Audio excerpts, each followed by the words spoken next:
Kurang dari 3 pekan lagi, Timnas Indonesia akan memulai putaran ketiga kualifikasi Piala Dunia 2026 zona Asia.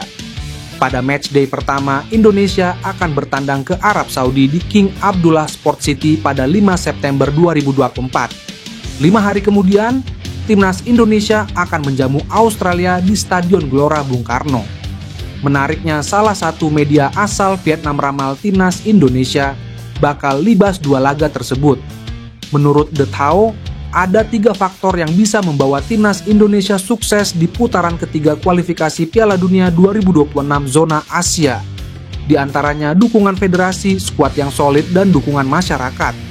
Faktor-faktor ini diharapkan membantu Indonesia meraih tiket ke Piala Dunia 2026, sebuah pencapaian besar bagi tim Asia Tenggara.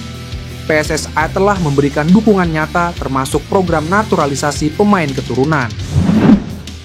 Pemain keturunan Mauro Zylstra sudah mengirim berkas naturalisasi ke PSSI. Ini menjadi kabar baik buat Timnas Indonesia. Mauro Zylstra saat ini memperkuat Volendam U21.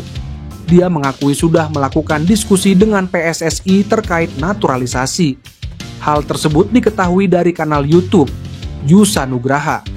Dia mengaku bertanya langsung kepada Mauro Zylstra soal perkembangan proses naturalisasi. Aku tanya gimana prosesnya, dia kemarin jawabnya seperti ini. Sekarang masih tunggu kapan bisa ke Indonesia, jadi aku berharap secepatnya, kata Yusa Nugraha. Terus aku reply dia kan, aku bilang, kamu sudah proses semua berkas-berkas bro. Mauro Zylstra jawab, aku sudah kirim semua berkas, jadi aku sekarang tinggal tunggu saja. Tambahnya, Mauro Zylstra baru saja pindah ke Volendam U21. Sebelumnya, penyerang kelahiran Belanda 9 November 2004 itu memperkuat NEC Nijmegen U21 musim 2023-2024. Statistiknya bukan kaleng-kaleng. Dia berhasil mencetak 8 gol dan 1 assist hanya dari 12 pertandingan musim lalu. Angka itu membuat Mauro Zylstra finish di posisi runner-up top skor. Ini menjadi catatan yang bagus buat Timnas Indonesia yang masih kekurangan striker tajam. Timnas Indonesia mendapat kabar gembira karena FIFA telah menyetujui kiper naturalisasi Maarten Paes bermain untuk Merah Putih. Ini berarti kiper yang kini memperkuat Dallas FC ini bisa membela Timnas Indonesia pada kualifikasi Piala Dunia 2026, putaran ketiga yang dimulai September mendatang. FIFA menyetujui proses perpindahan kewarganegaraan Paes dari Belanda ke Indonesia. Hebatnya, Federasi Sepak Bola Belanda ikut membantu proses Maarten Paes di sidang pengadilan arbitrase CAS FIFA. Setelah mendengarkan keterangan dari PSSI dan Federasi Sepak Bola Belanda, FIFA setuju kiper FC Dallas gabung Indonesia. Sidang Maarten Paes berlangsung di pengadilan arbitrase CAS FIFA Paris. Dari keterangan sidang Maarten Paes, FIFA tinggal memproses administrasi Maarten Paes. Pengumuman resmi dan administrasi Maarten Paes dijadwalkan FIFA paling lamban pada 18 Agustus 2024. Dengan demikian, penjaga gawang berusia 26 tahun itu bisa ikut berjuang membela Indonesia yang tengah berupaya untuk tampil di Piala Dunia 2026. Pada putaran ketiga ini, Indonesia berada di grup C bersama Jepang, Australia, Arab Saudi, Bahrain, dan Tiongkok. Di antara negara peserta grup C, hanya Indonesia dan Bahrain yang belum pernah tampil di Piala Dunia. Perjuangan Indonesia di kualifikasi Piala Dunia babak ketiga akan dimulai pada 5 September 2024 dengan bertandang ke Arab Saudi. Penyebab Shin Tae-yong belum berani panggil Jens Raven ke Timnas Indonesia menarik diulas. Padahal Jens Raven diketahui tampil apik tak kalah membela Timnas Indonesia U19 di ajang Piala AFF U19 2024 pada 17-29 Juli 2024. Meski tampil impresif bersama Timnas Indonesia U19, nama Jens Raven belum juga dipromosikan untuk bermain di Timnas Indonesia senior asuhan Shin Tae-yong. Padahal, pelatih asal Korea Selatan itu tengah membutuhkan sosok penyerang gacor untuk babak ketiga kualifikasi Piala Dunia 2026 zona Asia. Menurut Shin Tae-yong, Jens Raven yang masih berusia sangat muda masih memiliki sejumlah kekurangan. Oleh sebab itu, ex-pelatih timnas Korea Selatan itu menginginkan Raven untuk berkembang selangkah demi selangkah sebelum akhirnya promosi ke timnas Indonesia senior.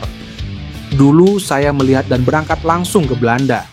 Saya Jens Raven masih ada kekurangan, jadi harus selangkah demi selangkah dan membuat suasana yang baik agar dia berkembang. Jangan sampai dia tidak fokus dalam meningkatkan potensi dan kemampuan dia. Jadi kami akan lihat prosesnya seperti apa, kata Shin Tae-yong. Meski tanpa Jens Raven, Shin Tae-yong sudah menyiapkan sejumlah nama untuk melakoni babak ketiga kualifikasi Piala Dunia 2026 zona Asia. Menarik untuk melihat penampilan timnas Indonesia menghadapi Arab Saudi dan Australia di babak ketiga kualifikasi Piala Dunia 2026 zona Asia, meski tanpa Jens Raven. Pemain keturunan Indonesia, Ole Romeni, membocorkan posisi terbaiknya untuk bisa lebih produktif mencetak gol. Pernyataan itu bisa dimanfaatkan Shin Tae-yong andai tertarik merekrutnya ke timnas Indonesia. Pemain keturunan Indonesia, Ole Romeni, membocorkan posisi terbaiknya untuk bisa lebih produktif mencetak gol. Pernyataan itu bisa dimanfaatkan Shin Tae-yong andai tertarik merekrutnya ke timnas Indonesia. Hal itu disampaikan oleh Romeni dalam sebuah video wawancara yang diunggah kanal YouTube FC Utrecht. Ole bercerita tentang banyak hal dalam wawancara berbahasa Belanda tersebut. Namun, salah satu yang menarik perhatian adalah saat dirinya menjelaskan perihal posisi terbaiknya di lapangan. Ole Romeni menjelaskan bahwa dirinya harus menyesuaikan gaya bermain tergantung di mana pelatih menempatkannya dalam starting 11. Jika bermain sebagai winger kanan, Ole mengaku akan lebih banyak merangsek ke kotak penalti dengan harapan bisa menyambar umpan-umpan dari rekannya. Sementara saat bermain di posisi winger kiri, Ole percaya diri bisa tampil lebih bebas karena ada opsi untuk melakukan cut inside mengingat kaki terkuatnya adalah kanan. FIFA sudah menggelar sidang untuk memutuskan kewarganegaraan Maarten Paes Kamis kemarin. Kabarnya, Federasi Sepak Bola Dunia itu sudah mengesahkan perpindahan kewarganegaraan pemain naturalisasi itu dari Belanda ke Indonesia. Jika ini kabar benar, calon penjaga gawang utama timnas Indonesia yang sudah menjalani sumpah dan resmi menjadi WNI itu bisa tampil di kualifikasi Piala Dunia 2026 putaran ketiga. Kabar Maarten Paes sudah disahkan kewarganegaraannya itu diunggah oleh akun Rans FC pada Sabtu, 17 Agustus 2024. Akhirnya Maarten Paes bisa bela Indonesia, tulis narasi tersebut. Namun demikian, PSSI belum mengumumkan secara resmi bahwa Maarten Paes diperbolehkan FIFA untuk berpindah ke warganegaraan.